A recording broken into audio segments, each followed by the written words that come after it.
This is the untold story of how two brother nations turned into bitter enemies. And how the past still shapes their future.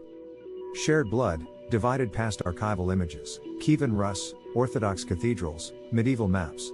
To understand today's war, we must go back over 1,000 years.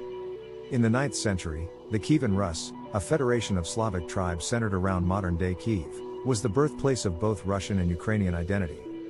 Kiev was the heart of Eastern Orthodoxy, long before Moscow even existed.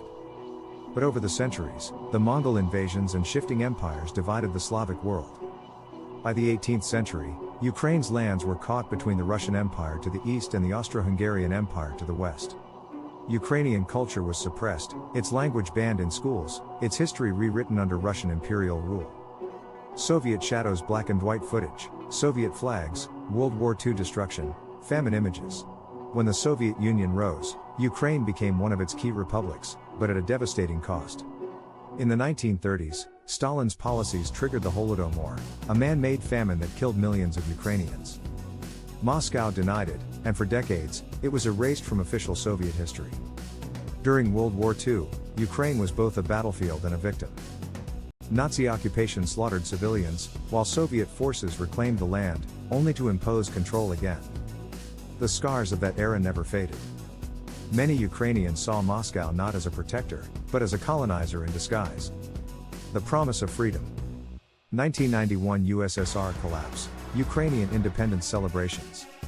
In 1991, the Soviet Union collapsed. Ukraine declared independence, and for the first time in centuries, it stood alone. But independence came with a deal. Ukraine inherited the world's third-largest nuclear arsenal, and agreed to give it up in exchange for guarantees of safety from Russia, the United States, and the United Kingdom under the Budapest Memorandum of 1994. It was a promise that, decades later, would be broken. The Orange Revolution and Russian resentment in the early 2000s, Ukrainians demanded real democracy. The Orange Revolution of 2004 rejected a rigged election backed by Moscow. It was a victory for the people, but a humiliation for the Kremlin. Vladimir Putin, newly in power, viewed Ukraine's move toward Europe as a threat, not just politically, but symbolically. If Ukraine could thrive as a free democracy, what would stop Russians from demanding the same? Over the next decade, Moscow began sowing division, through propaganda, economic pressure, and support for pro-Russian politicians in Kyiv. Crimea and the seeds of war. Euromaidan protests, Russian troops in Crimea, maps showing annexation.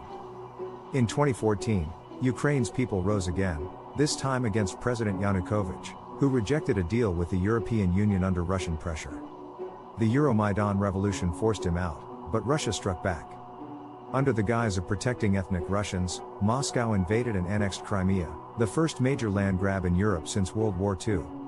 Soon after, pro-Russian separatists launched wars in eastern Ukraine's Donbas region. The world watched as a new front in the Cold War was born.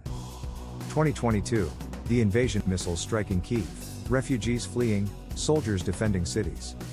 On February 24, 2022, Russia launched a full-scale invasion. Its goal, to overthrow Ukraine's government in days. But Ukraine fought back, with courage, defiance, and global support. The war that was meant to last weeks became one of the most brutal and enduring conflicts of the 21st century. Behind the headlines are untold stories, of families torn apart, of journalists silenced, of soldiers writing last letters home. The world saw a nation reborn from the ashes of invasion. The untold future, Ukrainian flags waving, destroyed cities, rebuilding efforts. This war isn't just about land. It's about identity, truth, and survival. For centuries, Ukraine's story was written by others. Today, it writes its own, one of resilience, unity, and freedom. And in that story, the world witnesses the cost of empire, and the power of a people who refuse to disappear. This is not just Ukraine's war. It is history, still unfolding.